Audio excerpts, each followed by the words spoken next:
زیادہ جو گناہ ہو رہا ہے وہ ناجائز تعلقات، لڑکی اور لڑکیوں کا، لڑکے اور لڑکیوں کا افیئر کا معاملہ، شادی شدہ لڑکیاں بھی معاذ اللہ سیریلوں کو دیکھ کر، فلموں کو دیکھ کر اب گناہوں کی طرف بڑھ رہی ہیں۔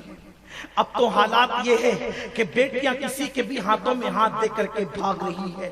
ماں باپ اسلامی تربیت نہیں کرتے، ماں باپ دین نہیں سکھاتے، ماں باپ صبر نہیں سکھاتے، ماں باپ تقوی نہیں سکھاتے، ماں باپ پرہیزگاری نہیں سکھاتے، بلکہ حالات یہ ہیں کہ بیٹی کو بازو میں بٹھا کر زنا کا منظر دیکھا جاتا ہے۔ بیٹی بھاگے گی نہیں، بیٹے کو گود میں لے کر زنا کا منظر دیکھا جاتا ہے، بیٹا کسی کی عصمت کو تار تار نہیں کرے گا۔ کیا حال ہے، کیا کیفیت ہے۔ آج یہ گناہ بڑی تیزی کے ساتھ عام ہو رہا ہے۔ اپنی گفتگو سمیٹتے ہوئے عرض کروں، کچھ نوجوان ایسے بھی ہیں جب کوئی دوست گناہ کرنے کے لیے جاتا ہے، کسی لڑکی سے ناجائز تعلقات قائم کرنے کے لیے، تو وہ دوست اس کو منع کرنے کی بجائے اس کا سپورٹ کرتا ہے۔ ہنسنے کی بات نہیں، مسکرانے کی، دل کا درد ہے، اس کا سپورٹ کرتا ہے اور کہتا ہے کہ یار وہ دوست کیا جو اپنے دوست کی مدد نہ کرے۔ اللہ کے رسول صلی اللہ علیہ وآلہ وسلم نے فرمایا، سنو، سچے دوست کی پہچان یہ ہے جب تو گناہ کرے تو وہ تجھے گناہ سے روک دے، جب تو خدا کو بھولے تو وہ تجھے خدا کی یاد دلا دے۔ یہ کیا دوستی ہے؟ اور یاد رکھنا، اگر تم نے کسی کو گناہ پر مدد کی، اگر کسی کی مدد کی گناہ پر، قرآن کہتا ہے وَلَا تَعَاوَنُوا عَلَى الْإِثْمِ وَالْعُدْوَانِ، گناہ پر اور برائی پر ایک دوسرے کی مدد مت کرو۔ کیوں مدد کرتے ہو؟ اور سن لو، اگر تم نے کسی کی بیٹی کی آبرو ریزی کے لیے اپنے دوست کی مدد کی تو تمہارے شیشے کے گھر بھی محفوظ نہیں رہ جائیں گے۔ اس سلسلے میں پڑوسی ملک کا ایک واقعہ میری نظروں سے گزرا۔ واقعہ یہ تھا، دو دوستوں میں بڑی محبت تھی۔ ایک دوست نے دوسرے دوست سے کہا، یار جو اپنی مسجد کا امام ہے نا، اس کی بیوی سے میرے دل میں محبت پیدا ہو گئی ہے، آنکھیں چار ہو گئی ہیں۔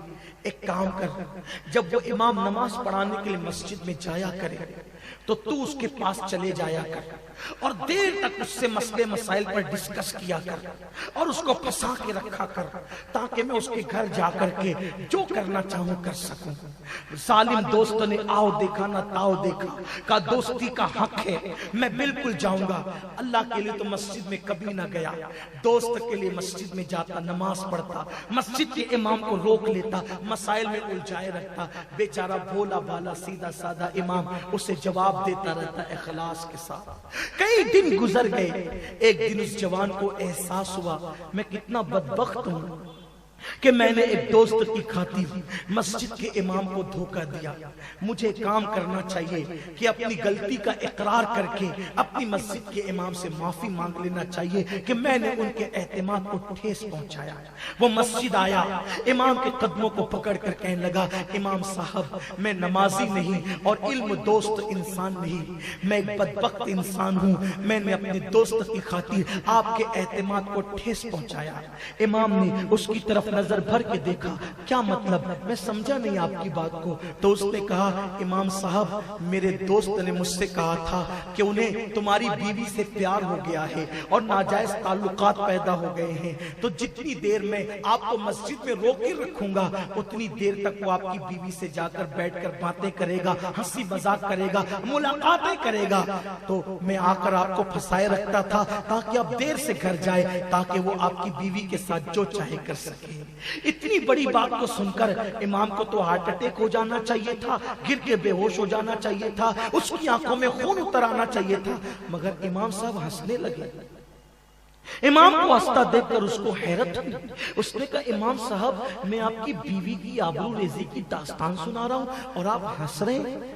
امام صاحب نے بڑی سادگی سے کہا، میرے بھائی میری کون سی بیوی سے تیرے دوست کے ناجائز تعلقات ہو گئے؟ میں تو ابھی کنوارا ہوں، میری تو شادی بھی نہیں ہوئی ہے، میرے گھر میں میری بوڑھی ماں اور میرے بوڑھے باپ کے سوا کوئی رہتا نہیں ہے، ابھی تو میرے لیے رشتہ دیکھا جا رہا ہے، میری کوئی بیوی نہیں ہے، تو میری کون سی بیوی کے ساتھ تیرے دوست کے تعلقات قائم ہوئے؟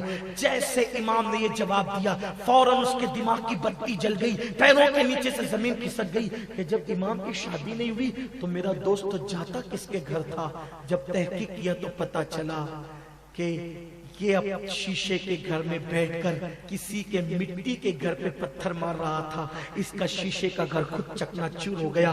معلوم کرنے پہ پتا چلا امام کی تو شادی ہی نہیں ہوئی، خود اس کا دوست اس کے گھر جا کر کے گل چھرے اڑاتا تھا۔ اب بتاؤ دوسرے کے گھر کا جلانے والا کیا اس کا خود کا گھر نہ جل گیا؟ میرے پیارے آقا علیہ السلام کے پیارے دیوانوں، یہ صورتحال ہے، اور اچھی طرح یاد رکھو مغربی قوتیں تمہیں اسی گندگی میں ڈبونا چاہتی ہے۔ میری قوم کے جوانوں، سیدنا امام حسن مجتبی نے فرمایا تھا پاک دامن رہو، تمہاری بیویاں بھی پاک دامن رہے گی۔ امام حسن بصری نے فرمایا کہ زنا ایسا قرض ہے کہ ہر قرض لینے والا اپنی مرضی کے مطابق ادا کرتا ہے، لیکن زنا وہ قرض ہے ادھر تم کسی کی بیٹی کے ساتھ زنا کرو گے، اللہ نہ کرے تمہاری بیٹی کے ساتھ زنا کیا جا سکتا ہے، تم کسی